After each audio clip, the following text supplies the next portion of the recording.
தொகுதி மறுசீரமைப்பு என்று நாடகமாடும் திமுக அரசே ஒழிக ஒழிக. திராவிட அரசே ஒழிக ஒழிக. பத்திரிகை நண்பர்களுக்கு எங்களுடைய காலை வணக்கத்தை தெரிவித்துக் கொள்கின்றோம். இங்கு காவல்துறை நண்பர்கள் இருக்கிறாங்க. அதே போல பாரதிய ஜனதா கட்சி முன்னெடுத்திருக்கக்கூடிய கருப்பு கொடி ஏந்தி நடக்கக்கூடிய அந்த ஆர்ப்பாட்டத்திற்கு நம்முடைய வீட்டு அருகில் இருக்கக்கூடிய தொண்டர்கள் வந்திருக்கின்றார்கள். இன்று தமிழகம் முழுவதுமே எல்லா இடத்துல ஒரு பாரதிய ஜனதா கட்சியினுடைய தொண்டராக இருக்கக்கூடியவர் அவருடைய வீட்டுக்கு முன் நின்று யாருக்கும் எந்த பிரச்சனையும் ஏற்படுத்தாம இன்று திமுக அரசு நடத்தக்கூடிய இந்த அனைத்து கட்சி கூட்டம், தொகுதி மறுசீரமைப்புக்காக நடத்தக்கூடிய அந்த அனைத்து கட்சி கூட்டத்தை கண்டித்து கருப்பு கொடி ஆர்ப்பாட்டத்தை நீங்கள் கையில் எடுக்க வேண்டும் என்று வேண்டுகோள் விடுத்தோம். இன்று தமிழகம் முழுவதும் நடந்து கொண்டிருக்கிறது.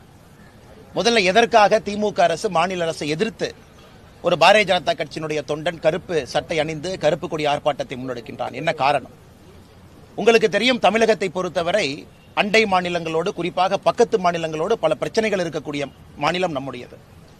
கேரளாவை மட்டும் நீங்க எடுத்துக்கிட்டீங்கன்னா முல்லை பெரியார் அணை பிரச்சனை தொடர்ந்து நமக்கு இருக்கு. பேபி அணையை இன்னும் சரிப்படுத்த முடியாம தவிச்சுக்கிட்டு இருக்கோம்.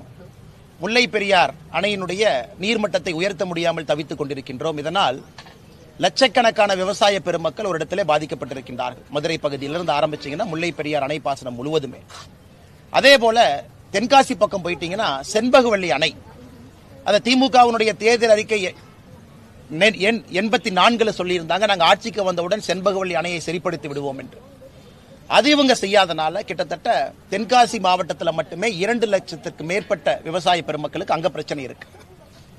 திருவனந்தபுரம் இருந்து வரக்கூடிய கழிவுகள் எல்லாம், குப்பை கூடங்கள் எல்லாம் இன்னைக்கு தமிழகத்திற்குள்ள கொட்ட ஆரம்பிச்சிருக்கிறாங்க.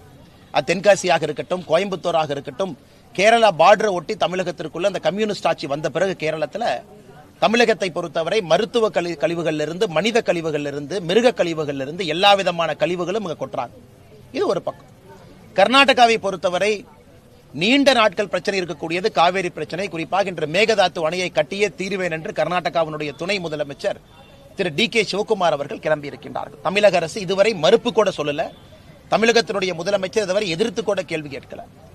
பந்திப்பூர்ல இரவு வாகன போக்குவரத்தை தடை செய்த பிறகு லட்சக்கணக்கான பொதுமக்கள் ஊட்டி, கூடலூர்ல அவங்களுக்கு பிரச்சனை இருக்கு. பல ஆண்டுகளாக கேட்டுக்கொண்டிருக்கின்றோம், ஹொசூரினுடைய வளர்ச்சி பெங்களூரை ஒட்டி இருக்கணும். அதற்கு பொம்மசந்திரா பெங்களூரிலிருந்து ஹொசூர் வரைக்கும் ஒரு மெட்ரோ கனெக்ஷன், அது சென்னை பெங்களூர் மெட்ரோ காரிடராக வர வேண்டும் என்று சொல்லுகின்றோம். அதற்கும் கர்நாடக அரசு எதிர்ப்பு தெரிவிக்கிறது. இப்படி தமிழகத்திற்கு நியாயமாக வர வேண்டிய தண்ணீரிலிருந்து, நியாயமாக இருக்கக்கூடிய பிரச்சனைகள் இருந்து எந்த ஒரு தீர்வு இல்லாம தமிழகத்தினுடைய முதலமைச்சர் அவர்கள் 4 ஆண்டுகள்ல தமிழகத்தினுடைய உரிமையை முழுவதாக கோட்டை விட்டிருக்கின்றார். உங்களுடைய கவனத்திற்காக கேரளாவுக்கு மட்டுமே தமிழகத்தினுடைய முதலமைச்சர் மாண்புமிகு MK ஸ்டாலின் ஐயா 4 முறை போயிருக்கிறாங்க. 4 முறை போயிருக்கிறாங்க கேரளாவுக்கு மட்டுமே. 4 முறை போய் தமிழகத்தினுடைய பிரச்சனையை ஒரு முறை கூட பேசல. ஆனா இன்று கேரளாவினுடைய முதலமைச்சர் திரு விஜயன் அவர்களாக இருக்கட்டும், கர்நாடகாவினுடைய துணை முதலமைச்சர் திரு DK சிவகுமார் அவர்களாக இருக்கட்டும், தெலங்கானாவுடைய முதலமைச்சராக இருக்கட்டும், இவங்க எல்லாத்தையும் சென்னையில் அழைத்து பிரச்சனையே இல்லாத இவங்க கற்பனைக்காக, இவர்களுடைய கனவுக்காக இவர்களாக ஏற்படுத்திய தொகுதி மறுசீரமைப்பு பிரச்சனை என்கின்ற நாடகத்தை அரங்கேற்றிக் கொண்டிருக்கின்றார்கள் ITC ஹோட்டல்ல. அதனால் தமிழக மக்களுடைய உரிமையை தொடர்ந்து விட்டுக் கொடுத்து, கடந்த 4 ஆண்டுகளாக திமுகவினுடைய ஆட்சியில உரிமையெல்லாம் விட்டுக் கொடுத்து இவர்களுக்கு அரசியல் லாபம் வர வேண்டும் என்பதற்காக கம்யூனிஸ்ட் ஆட்சியோடு நெருங்கிய தொடர்பு, காங்கிரஸ் ஆட்சியோடு நெருங்கிய தொடர்பு கொண்டு நம்முடைய உரிமைகள்லாம் விட்டுக் கொடுத்த மாநிலத்தினுடைய முதலமைச்சர் ஐயா MK ஸ்டாலின் அவர்களை எதிர்த்து இந்த கருப்பு கொடி ஆர்ப்பாட்டம், கருப்பு சட்டை அணிந்து தமிழகம் முழுவதுமே பாரதிய ஜனதா கட்சியினுடைய தொண்டர்கள் ஆர்ப்பாட்டம் நடத்தி கொண்டிருக்கின்றார்கள். இன்றைக்கு நடக்கக்கூடியது வெறும் நாடகம் மட்டும்தான். தொகுதி மறுசீரமைப்பில் தமிழகத்திற்கு எந்த விதமான பிரச்சனையும் வரப்போறதில்லை. தமிழகம் உட்பட எந்த மாநிலமாக இருந்தாலும், குறிப்பாக நம்முடைய தென்னிந்திய மாநிலங்கள் யாருமே அவர்களுடைய விகிதாச்சார அடிப்படை ஒரு சீட்டு கூட இழக்க போறதில்லை. எல்லாரும் இன்னைக்கு என்ன பொசிஷன்ல இருக்காங்களோ அதே போல இருப்பாங்க. தமிழ்நாட்டை பொறுத்தவரை 543 சீட்டுல 39 லோக்சபா சீட் நமக்கு இருக்கு. 7.17%. நாளை புதிய லோக்சபாவுடைய எண்ணிக்கை என்னவாக இருந்தாலும் கூட அதே 7.17% தமிழகத்திற்கு இருக்க போது, யூபிக்கு அதே இருக்க போது, கர்நாடகாவுக்கு அந்தந்த விகிதாச்சார அடிப்படையில் இருக்க போது.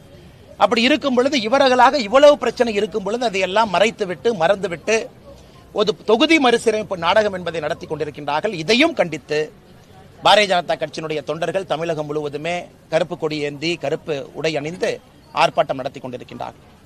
அன்பு சொந்தங்களே, உங்களுக்கும் தெரியும், நம்முடைய தொண்டர்கள் கோஷமிட்டபடி தமிழகத்தில் எங்கேயுமே படுகொலைகள் நடக்காத ஒரு நாளே இல்லை, பாலியல் வன்முறைகள் நடக்காத ஒரு நகரமே இல்லை, ஊழல் இல்லாத எந்த ஒரு அரசு துறையுமே இல்லை என்கின்ற அடிப்படையில் இதை தினமும் பார்த்து கொண்டிருக்கின்றோம். இதற்கெல்லாம் முதலமைச்சர் பேசணும். இன்னைக்கு இன்னொரு விஷயத்தை நம்முடைய முதலமைச்சருக்கு சொல்லிக்கொள்ள விரும்புகின்றேன். தமிழகத்தில் அனைத்து கட்சிகள் நிறைய பேர் சொல்றாங்க, நாம் இங்க ஒரு காஸ்ட் சென்சஸ் எடுக்கணும், ஜாதி அடிப்படையில் எவ்வளவு மக்கள் இருக்கிறாங்க அப்படிங்கிற ஒரு கணக்கெடுக்கணும், அதன் பிறகு நம்முடைய திட்டங்களை எல்லாம் கொண்டு சேர்ப்பதற்கு முயற்சி எடுக்கணும். இன்னைக்கு தெலங்கானாவுடைய முதலமைச்சர் வந்திருக்கிறாங்க. அந்த மாநிலத்தில் அவர் ஜாதி சென்சஸ் எடுத்திருக்கிறாரு. எடுத்த பிறகு ரிப்போர்ட்டை வெளியிட்டிருக்கிறார். ஆனா தமிழகத்தினுடைய முதலமைச்சர் என்ன சொல்லுவாருன்னா, நாங்க எடுப்பதற்கு அனுமதி இல்லை, மத்திய அரசு எடுக்கணும். அது எப்படி நியாயம்? அதனால் தமிழகத்தினுடைய முதலமைச்சருடைய பல பொய்கள் இன்னைக்கு வெட்ட வெளிச்சமாகுது. தெலங்கானாவிலிருந்து வந்திருக்கக்கூடிய முதலமைச்சர் அவருடைய மாநிலத்தில் ஜாதி சென்சஸ் எடுத்திருக்கிறார். ஆனா தமிழகத்தினுடைய முதலமைச்சர் எடுக்க முடியாது, மத்திய அரசு மேல பழிய போடுறாங்க. அதையும் தெலங்கானா முதலமைச்சர்கிட்ட கத்துக்குங்க. இதுல நீங்க தொகுதி மறுசீரமைப்பு பத்தி பேசுங்க, பேசாம போங்க. ஆனா தமிழர்களுடைய உரிமையாக இருக்கக்கூடிய முல்லை பெரியாறு, செண்பகவல்லி அணை, மருத்துவ கழிவு கொட்டுதல், இதெல்லாம் கேரளாட்ட பேசுங்க. Bommasandra Hosur corridor, Chennai metro Bangalore corridor, குறிப்பாக பந்திப்பூர் இரவு நேரத்தில் செல்லக்கூடிய வாகன போக்குவரத்து பிரச்சனை, மேகதாத்து அணைக்கு எதிர்ப்பு சொல்லி அனுப்புங்க. இன்னைக்கு வந்திருக்கும் பொழுது எதிர்ப்பு சொல்லி, ஆளுகின்ற கட்சியாக மத்தியில் இருக்கக்கூடிய பாரதிய ஜனதா கட்சி நாங்க எதிர்க்கிறோம். மோடி ஐயா தமிழகத்தினுடைய அனுமதி இல்லாம மேகதாத்து அணை கட்ட முடியாதுன்னு சொல்லியாச்சு. அப்படி இருக்கும் பொழுது தமிழகத்தினுடைய முதலமைச்சர் வாயை திறந்து தமிழகத்தினுடைய எதிர்ப்பை பதிவு செய்வதற்கு என்ன பிரச்சனை?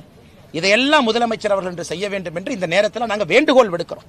அவர் அரசியல் டிராமாக்காக இந்த மீட்டிங் இருந்தாலும் கூட ஒரு டீ பஜ்ஜி பிஸ்கட் சாப்பிட்ட பிறகு தமிழகத்தினுடைய உரிமையும் நிலைநாட்டி அந்தந்த மாநிலத்தினுடைய முதலமைச்சர்கிட்ட பேசி அனுப்புங்கன்னு நாங்கள் சொல்ல விரும்புகிறோம்.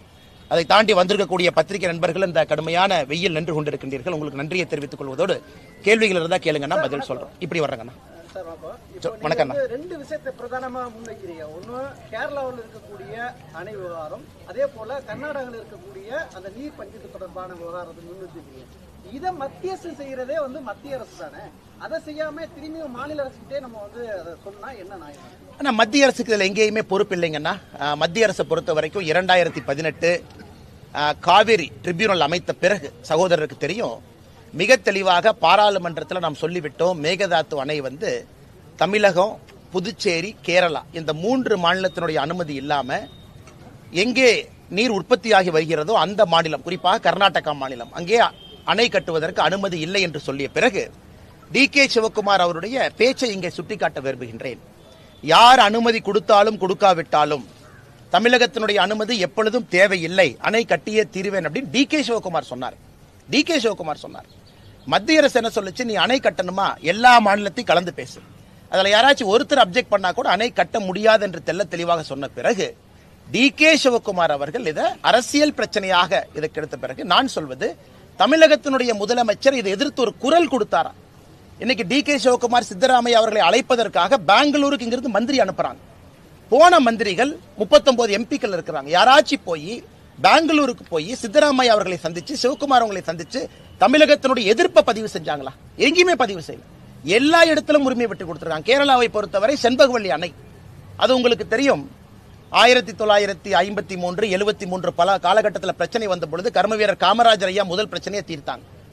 இரண்டாவது பிரச்சனை வந்த பொழுது புரட்சி தலைவர் டாக்டர் எம்ஜிஆர் ஐயா அவர்கள் தமிழகத்தினுடைய பணத்தை தூக்கி கேரளா கொடுத்தாங்க, ரிப்பேர் பண்ணிக்கணும். அதன் பிறகு கேரள அரசு என்ன சொன்னாங்க, நாங்கள் எந்த காரணத்துக்கும் விடமாட்டோம் என்று சொல்லிய பிறகு திமுக தன்னுடைய தேர்தல் வாக்குறுதியில 84வது பாயிண்ட் செண்பகவல்லி அணையை சரி பண்ணுவோம்னு சொல்லியிருக்கிறாங்க. அது சம்பந்தமா பேசினாங்களா? இப்ப சகோதரருக்கு தெரியும், ஒரு மாநிலத்தினுடைய முதலமைச்சர் இன்னொரு மாநிலத்துக்கு போனாங்கன்னா என்ன பேசினாங்கிற செய்தி குறிப்பு பத்திரிகை நண்பர்களுக்கு கொடுப்பாங்க. செண்பகவல்லி அணையை 4 முறை கேரளாவுக்கு சென்று பேசல. ஆனால் எங்களுடைய ஆதங்கம், நாங்கள் சொல்வது மத்திய அரசுடைய வாதமாவே வச்சுக்கங்க. ஏன்னா ஆளும் கட்சியாக இருக்கக்கூடிய தமிழக பாரதிய ஜனதா கட்சி மத்தியில் நாங்க சொல்றோம், இது இல்ல எதிர்ப்பு தெரிவிச்சாச்சு. அப்படி இருக்கும் பொழுது திமுக வாயை திறந்து அவர்கள் எதிர்ப்பை பதிவு செய்வதற்கு கூட என்ன பிரச்சனை தான் நாங்க கேட்கிறோங்கன்னா, பந்திப்பூர்ல இரவு நேர போக்குவரத்து பிரச்சனை, இது 2 மாநில அரசும் உட்கார்ந்து ஒரு முறையாவது பேசலாமே. உச்சநீதிமன்றம் தீர்ப்பு இருக்கலாம், இருவரும் உட்கார்ந்து ஒரு முறை கூட பேசலையே. பொம்மசந்திரா டு ஹொசூர் அந்த 23 கிலோமீட்டர் மெட்ரோ லைனை போட்டீங்கன்னா ஹொசூருடைய வளர்ச்சி எப்படி இருக்குங்கண்ணா? எப்படி இருக்கும்? அதுல பெங்களூர் என்ன சொல்றாங்க, இல்ல பெங்களூருக்கு வெளியிருந்து தான் கனெக்ஷன் கொடுப்பேன், நமக்கு Bangalore central to Hosur connect பண்ணணும் நாம கேட்கிறோம். இது சம்பந்தமா ஒரு பேச்சுவார்த்தை நடத்துனீங்களா? காஸ்ட் ஷேரிங் பத்தி நடத்துனீங்களா? எதுவுமே பேசாம தினமும் அரசியல் மட்டும் பேசிக் கொண்டிருந்தால் மாநிலத்தினுடைய வளர்ச்சியை முழுமையாக நம்முடைய முதலமைச்சர் விட்டு கொடுத்து விட்டார் என்பதுதான் எங்களுடைய கோபம் மட்டுமல்ல, ஆதங்கம். விகிதாச்சார அடிப்படையில தொகுதி மறுசீரமைப்பு செய்யப்படும் சொல்றாங்க. ஆனா ஊபி, பீகார் மற்ற மாநிலத்துல விகிதாச்சார அடிப்படையை விட கூடுதலாக தொகுதி வருது. நம்ம விகிதாச்சார அடிப்படையில குறைவான தொகுதி வருது அவங்களுடைய பாயிண்ட் ஆகிறாங்க. இல்லைங்கண்ணா, இல்ல இல்ல இல்ல 1972 நீங்க இல்லைங்கண்ணா, இல்லைங்கண்ணா, இல்லைங்கண்ணா, இல்லைங்கண்ணா. இன்னைக்கு 1971 சென்சஸ் நடந்துச்சு கடைசியா. அதாவது இந்த தொகுதி மறுசீரமைப்பை பொறுத்தவரை 71 சென்சஸ் வச்சு நாம சுதந்திரத்தின் பொழுது இந்தியாவில் இருக்கக்கூடிய மொத்தமாக லோக்சபா எம்பி 469. முதல் தேர்தல் 1951-52 469 இருந்து 543 வரை நாம ஏத்தி இருக்கிறோம் 20 வருஷத்துல. எப்படினாங்கன்னா ஒரு 10 ஆண்டு கால சென்சஸ் வச்சு இப்ப 71 சென்சஸ் வச்சு 543. இன்னைக்கு நீங்க மறுபடியும் 1971 சென்சஸே நீங்க வச்சு கொண்டு போறீங்க அப்படின்னா கூட தமிழ்நாடு போன்ற மாநிலங்கள் நாம மக்கள் தொகை கட்டுப்பாட்டை எப்பவே அடைஞ்சிட்டோம். 2.1 ஃபெர்டிலிட்டி ரேட் அடைஞ்சிட்டோம். இன்னைக்கு நாம் கேட்பது தமிழ்நாடுக்கு 7.17, மொத்தம் 543ல 39 7.17. அது அன்னைக்கு காலகட்டத்தில் நமக்கு நியாயமா கிடைச்சிருக்கு. இன்னைக்கு யூபி போனீங்கன்னா 30 லட்சம் 28 லட்சம் பேத்துக்கு ஒரு எம்பி இருக்கிறாங்க. நமக்கு 18 லட்சம் 16 லட்சம் பேத்துக்கு இருக்கிறாங்க. இன்னைக்கு மக்கள் தொகை அடிப்படையில் நீங்க அதை கொடுக்க ஆரம்பிச்சீங்க அப்படின்னா எம்பிக்கள் அதிகமாயிரும். அதனாலதான் பல இடத்துல நம்முடைய பிரதமர் அவங்க சொல்றாங்க, இது காங்கிரசினுடைய கணக்கு மக்கள் தொகை அடிப்படையில் நாங்கள் அதை செய்ய போவது இல்லைன்னு பிரதமர் தெளிவுபடுத்தியிருக்கிறாங்க. தமிழ்நாட்டுக்கு வந்த உள்துறை அமைச்சர் இல்ல இன்னைக்கு எப்படி இருக்கிறீங்களோ அதை பொறுத்து தான் ஏற்றம். இன்னைக்கு 543க்கு 7.17, நாளைக்கு ஒருவேளை சீட்டு 800 ஆனாலும் 7.17. இன்னைக்கு யூபிக்கு என்ன விகிதாச்சாரம் இருக்கோ அவர்களுக்கும் அதே விகிதாச்சாரம். அப்படி இருக்கும் பொழுது எந்த ஒரு மாநிலத்துக்கும் ஏற்றம் இல்லை, எந்த ஒரு மாநிலத்துக்கும் இறக்கம் இல்லை. எங்களை பொறுத்தவரை இது சரியானதாக இருக்கும் என்று நாங்கள் கருதுகின்றோம். விகிதாச்சார அடிப்படையை தவிர நீங்க எந்த ஆக்ஷன் எடுத்தாலும், நிலப்பரப்பு வச்சு போலாம், யூபிக்கு நிலப்பரப்பு பெருசு, இல்ல நம்ம மக்கள் தொகையை வச்சு போலாம், யூபிக்கு மக்கள் தொகை அதிகம். 1971 பாப்புலேஷனுக்கு பின்னாடி நீங்க கணக்கு பார்த்தாலும் சகோதரருடைய கேள்விக்கு யூபி இன்னும் அதிக மக்கள் தொகை தான் இருக்கிறாங்க. நீங்க 2 மக்கள் தொகையும் பேலன்ஸ் பண்ணா கூட. ஆனா தமிழ்நாட்டுக்கு நல்லது, இந்தியாவிற்கு நல்லதுன்னு கணக்கு பார்த்தீங்கன்னா விகிதாச்சார அடிப்படை மட்டும்தான் நல்லது. இன்னொரு விஷயம் சொல்றாங்க அவங்க, நாங்க மத்திய அரசு சொன்னதை மக்கள் தொகை கட்டுப்படுத்துவதில் நாங்க தென் மாநிலம் சிறப்பா செயல்பட்டோம், நான் வட மாநிலங்கள் சரியா செயல்படல, அதனால மக்கள் தொகை அழிவையோ பரப்பல் அழிவையோ அவங்க மறுசீரமைப்பு போனா கூடுதலான தொகுதி வருது, நாங்க மத்திய அரசு சொன்னதை ஃபாலோ பண்ணதுல எங்களுக்கு தண்டனையா? இல்லைங்கண்ணா, மக்கள் தொகை அடிப்படையிலே வராது என்று சொல்லிய பிறகு திமுக அரசு சொல்லக்கூடிய வாதம் எங்க வருதுங்கண்ணா? மக்கள் தொகை அடிப்படையில் தொகுதி மறுசீரமைப்பு நடக்காது என்று சொல்லிய பிறகு திமுக சொல்லக்கூடிய காரணத்தில் என்ன நியாயம் இருக்குங்கண்ணா? நாம் இன்னைக்கு 1971 மக்கள் தொகை அடிப்படையில் வைத்த 39 எம்பிக்களை பேசுறோம் 543.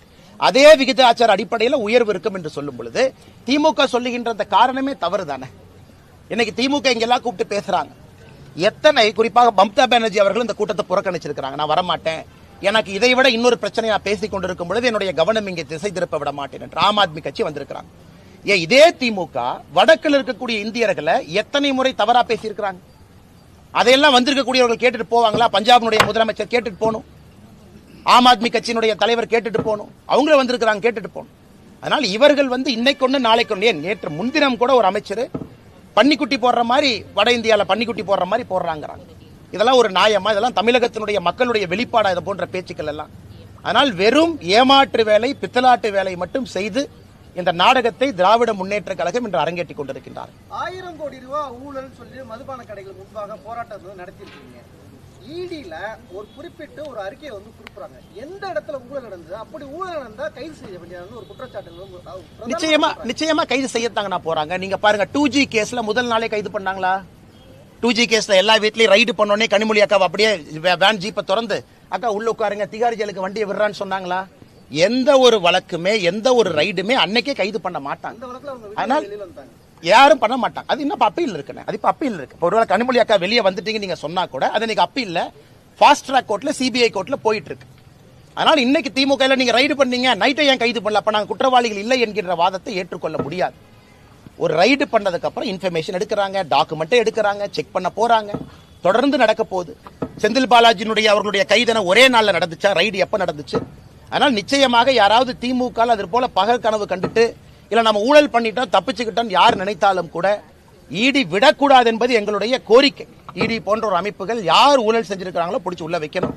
அதுவும் இந்த 1000 கோடி ரூபாய்க்கு மேல் என்கின்ற வாதத்தை தொடர்ந்து பாரதிய ஜனதா கட்சி வைத்துக் கொண்டிருக்கின்றோம். நிச்சயமாக இந்த டாஸ்மாக் ஊழல் இந்தியாவையே உழுக்கக்கூடிய ஒரு ஊழலாக, தமிழ்நாட்டினுடைய அரசியல் சரித்திரத்தை மாற்றக்கூடிய ஒரு ஊழலாக இருக்கும் என்பது எங்களுடைய நம்பிக்கை. அது ரெண்டு விஷயம் சொல்றாங்க. டெல்லியில அதே போல பண்ணாங்க பிஜேபி, தமிழ்நாட்டுல வந்து கையில் எடுக்கிறாங்க. ஆனா நேரடியாக அரசு துறையில 1000 கோடி ரூபாய் ஊழல் இல்ல, ஒப்பந்தம் எடுக்கிறது ஒரு மையமா வச்சு குற்றச்சாட்டு முன்வைக்கிறாங்க. அது விருதான குற்றச்சாட்டு மட்டும்தான் அப்படின்னு சொல்றாங்க. ஆனா அது திமுகவுடைய வாதம். திமுக இன்னொரு வாதமும் சொன்னாங்க.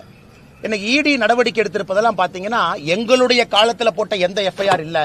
2021 மே மாசத்துல நாங்க ஆட்சிக்கு வந்துட்டோம், எங்க ஆட்சியில போட்டதில்லை. இடியினுடைய அபிடவிட் கோர்ட்ல பாத்துட்டீங்கன்னா 2021 திராவிட முன்னேற்ற கழகம் ஆட்சிக்கு வந்த பிறகு போட்ட பல எஃப்ஐஆர் அதுல கோட் பண்ணிருக்காங்க. பல எஃப்ஐஆர் கோட் பண்ணிருக்காங்க 2021 ஆட்சிக்கு வந்த பிறகு.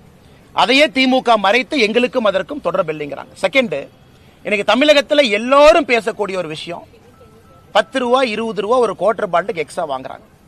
அப்படி இருக்கும் பொழுது இந்த திமுக காரனே ஒத்துக்கிட்டு போய் எங்களுடைய போட்டோ எல்லாம் ஒட்டுறான், இங்க எம்ஆர்பி ரேட்டுக்கு தான் நாங்க விக்கிறோம்னா அதை எங்களுக்கு பெருமையாக கருதுகின்றோம். பாரதிய ஜனதா கட்சி இந்த பிரச்சனை எடுத்த பிறகு யாரு டாஸ்மார்க்கு போன சகோதரர்களுக்கு கூட எம்ஆர்பி ரேட்டு கிடைக்குதுன்னா அதற்கும் இன்னைக்கு பாரதிய ஜனதா கட்சி தான் காரணம்.